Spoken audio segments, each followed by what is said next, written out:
Yo, what's up, everybody? It is Friday, April 4th. We're going to get into some packaging of the week. Pack of the week. Sing it, Corey. Pack of the week. Yeah. All right, we're going to get Corey to start singing more on the show. From now on, every day. Yeah, we saw. So Adam, you saw this post from a company called PLINK, and they had some questions. They wanted you to roast. They wanted anybody on LinkedIn to roast their packaging and give them some feedback. So that's the pack of the week. That's what we're going to get into today. And we'll see kind of their comparison, why they're choosing to make these decisions, how it can help them save money, and how really how the conversation that happens with brands launching packaging. Bring the ruckus. You got anything to add to that? Oh, wait, I didn't introduce these guys. You got Corey Connors. That's me. Good morning. Table Packaging Podcast. You got Adam Peak, People of Packaging Podcast. You're the worst host. I am. I'm the host. Never come to your house. Podcasting is hard. Then you got me, Evelio Mazas, host of Packaging Unboxed. So, Adam, how'd you meet these guys? Let's get the intro. Play the intro. I can cut off again. I'm getting so.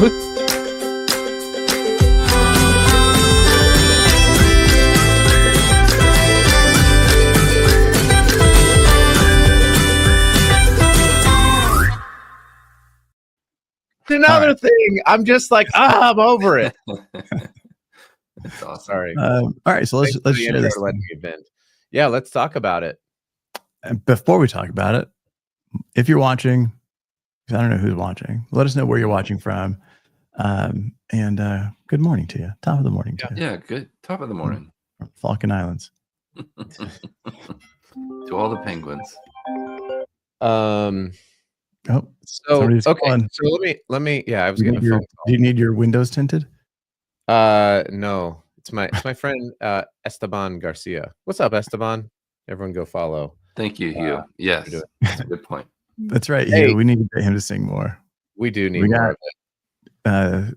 Skibbity Ohio. Is Joe excited about like this is like the packaging is kind of mid? Or Joe, are you actually from Ohio? Let us know. She may be in Japan. Isn't that good morning in Japanese? Actually. Wow. Okay. So let's talk about this. So I got tagged on this post yesterday from Luke Montgomery Smith. He's the co-founder of PLINK. And so what Luke was asking for was some feedback. So let me set up what's going on. They currently have two different boxes. So they have, these are like dissolvable tablets that are single serve in a sachet. So they have one box that is a countertop display so that somebody can just pick one up at a retail location with their bottle of water. What? I can't stop moving this thing. Sorry. Yeah, it's really terribly, horribly annoying. There we go. I still stand by my take that you are the worst. But that's okay. It's snowing in Colorado. That's crazy, Chris. Yeah. So they have two SKUs. They have a box that's a multi-pack box, Lilu Davis Multipass, if you're familiar with the movie Fifth Element. So they have their multi-pack box, and they have a second box that's for single serve. And they're asking, the question is, can we consolidate our artwork into our multi-pack Lilu Davis? No, from our Lilu Davis multi-pack box into the countertop display and just have one box. The countertop display is working great, they said. So that's their current box. They want to only have one tool and have one SKU per flavor that can either be merchandise standing up on the shelf or tear top open on the countertop display unit. So that was the question. I thought we should talk about it on Pack of the Week.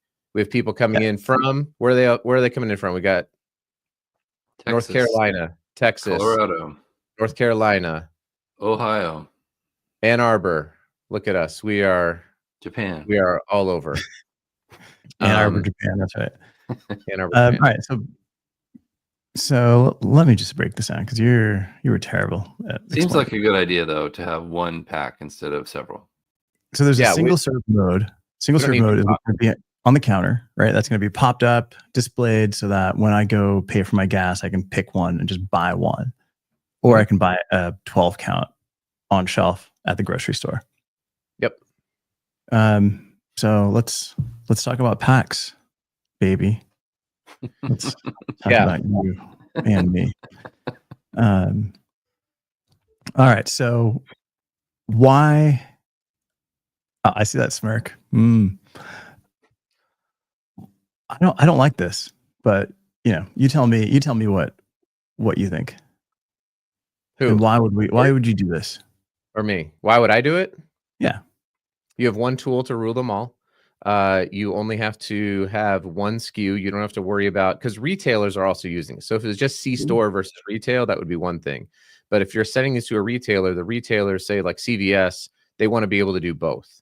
And so they have to have two different SKUs that they're ordering. And this consolidates it down. You just have the one cutting die for all of your flavors now instead of two cutting dies.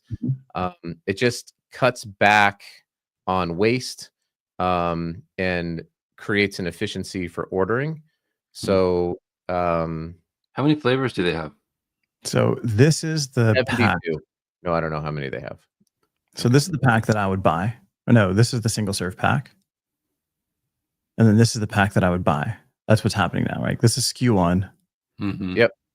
Camera This 1. is SKU Camera 2. Yeah. So they want that to also be the multi-pack that you could buy. Yeah. And then this is kind of what they're looking to do is combine the two. Yep.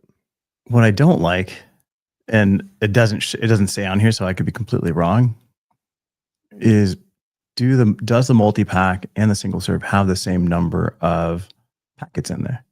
Yes. Ooh. So they both have 12. Yes.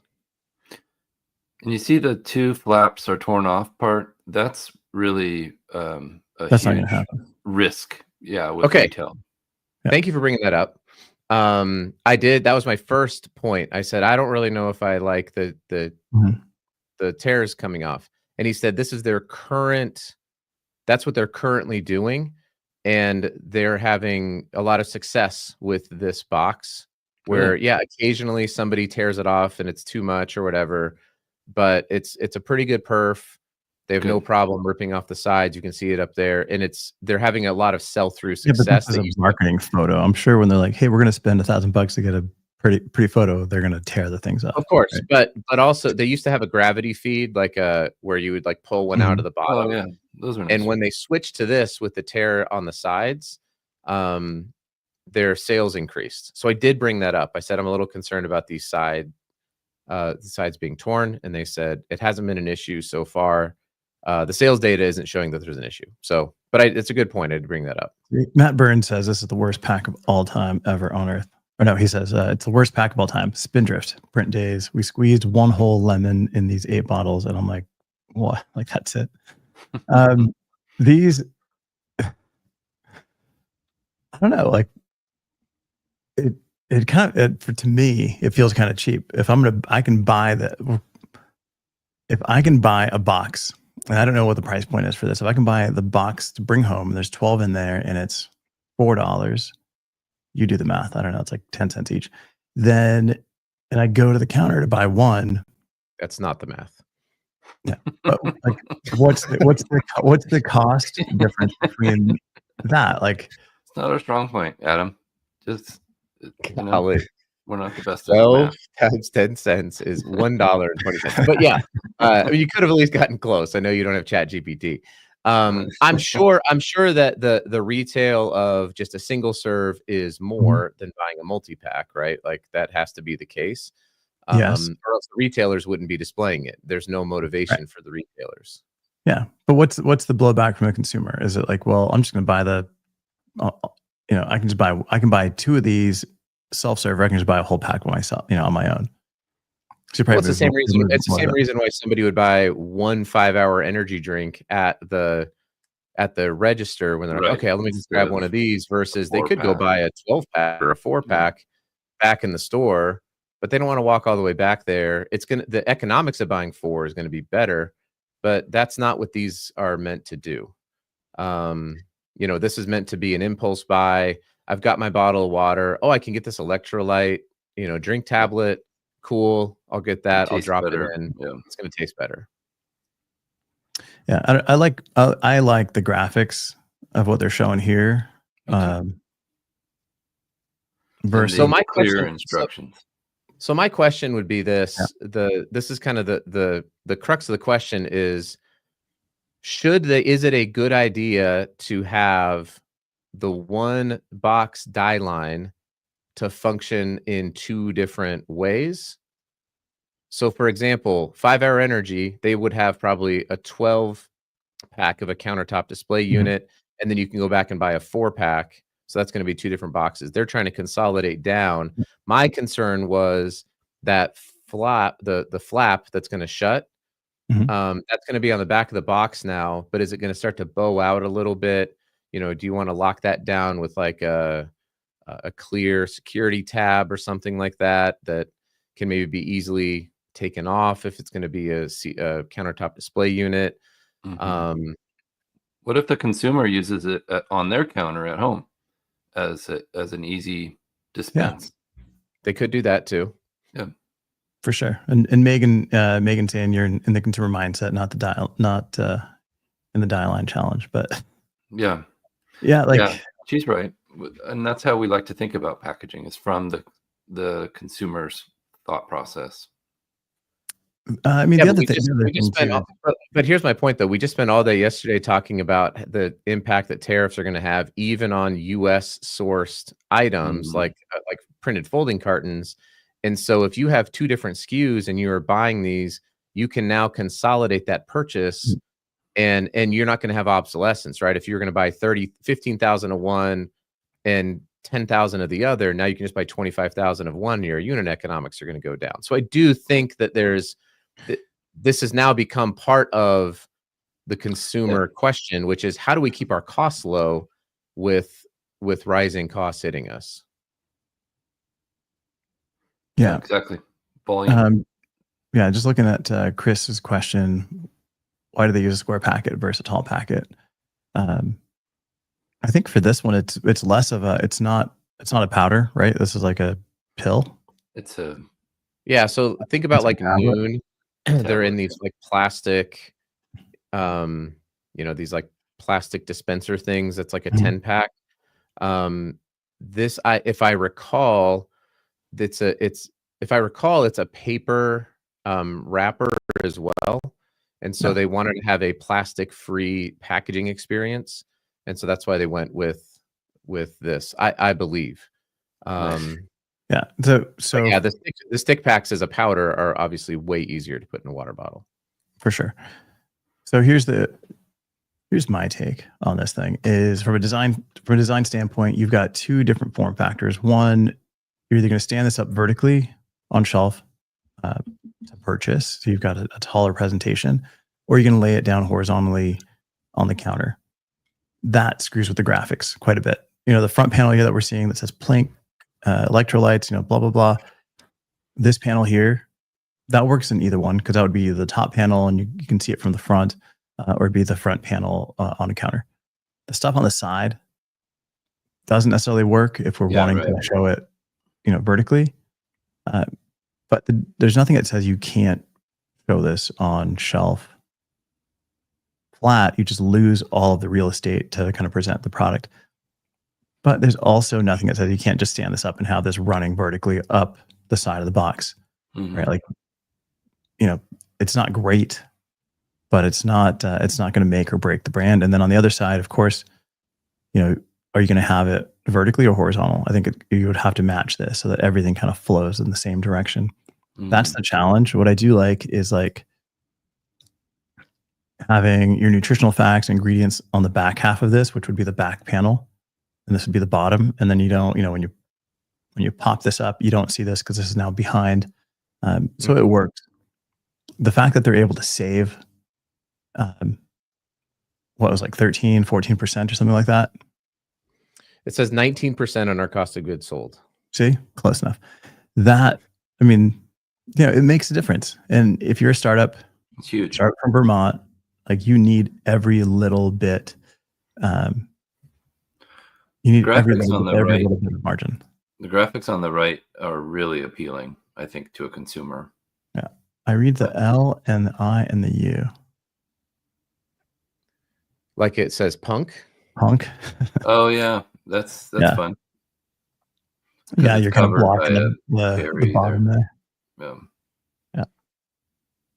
Talking about packaging must include redesign for safety, for safe recycling disposal, no plastic parts, biodegradable ink. Yep. Yeah, and this is all all paper packaging. So. Yeah, exactly. Yeah. It's a fun exercise, and I think one that we're going to see more and more brands doing. If it can save 19% on your cost of goods sold, absolutely, that's huge. Yeah, the question is, will they pass that on to the consumer? Will they just absorb that, or will they reinvest some of that back into the packaging? Right, because now that's going to allow you to do. Is this a real emboss? Like, it is. It'll allow them to do embossing, foils, UVs, like different treatments. Maybe use a better material, right? Like, it's always great to save, but if you can reinvest that back in your packaging to give a better consumer experience, that's always a plus. Yep. Packaging is one of those interesting parts of COGS that's also a function of marketing. And so there are plenty of studies which show, and you can even go prove this out at like Package Insight at Clemson, where, small changes to packaging can lead to 7 to 10% more in sell-through, which means an incremental increase in packaging spend yields a much greater revenue. And so it's a pretty cool way to get to invest back in your marketing, your branding. PLINK. Yeah. I mean, I think it's great. It's definitely worth the test. Definitely worth bringing into a studio like Clemson, or talking to Design Analytics and having some of these comparisons made. Now that you're going to change the form factor a little bit, or at least the way that it functions, making sure that the graphics that are going to be applied are going to work in both scenarios, and they're going to be just as efficient in both areas. Because even if you can save 19%, you might drop sales in one area versus another, or you might increase sales in one area that you have less of. I would actually be really surprised. I know we're kind of done here, but I would be really surprised if sales go down, because they're having such success with this exact form factor with the graphics at the quick serve grab and go. And it's the same size and graphics at the shelf. So if you have regular people who are going to buy it at the shelf, they're not going to miss it now because the form factor changes. Well, that's why I'm saying. It's like if you can reinvest into the pack and then make that one on shelf stand out more, then great. And really, and I think the brand has to decide, like, which of these two areas is where they want to sell more. Right. If they're selling more self-serve and they're making more money there, will this reduce those sales, right? And potentially increase the other sales, which sounds good, but when you look at the overall bottom line, like, is it making an impact in the direction that you want it to go? Last comment here from Matt Burns. Wonder how the change impacts sales. Yep, great to save, but if sales go down 20%, 100%. Great point. Agreed. Hey, this is fun. I really like these kind of like customer or like product focused pack of the week. So please, if you have these, tag us. Like I said, I jumped on a call with Luke yesterday. We had a great conversation about it, but then this is a really good way to get instant feedback, not only from the three of us, but also from the community, right? You've got designers and packaging engineers and all sorts of people now with eyes on this. So please, if you're a brand owner, tag us on these things. We're happy to talk about them. 100%. I'd love to try these. Yeah, they're pretty good. I've had one. Let's do it. Last one from Megan Rayner. To decrease the fail rate in the back panel, instead of having to tear away flaps, would a single solid flap reduce bowing in the back? Yes. So I think the future state is that this is already the die, the cutting die that they have. But I did say, hey, if you just had a thumb notch where you could perf it and then put it back in, and that's where I think they're going to go future state, because then it's a solid box that can either be displayed and grabbed or opened when you take home the multi-pack. But yeah, it's a great point, Megan. All right, guys, have a great weekend. We'll see you next week. See ya.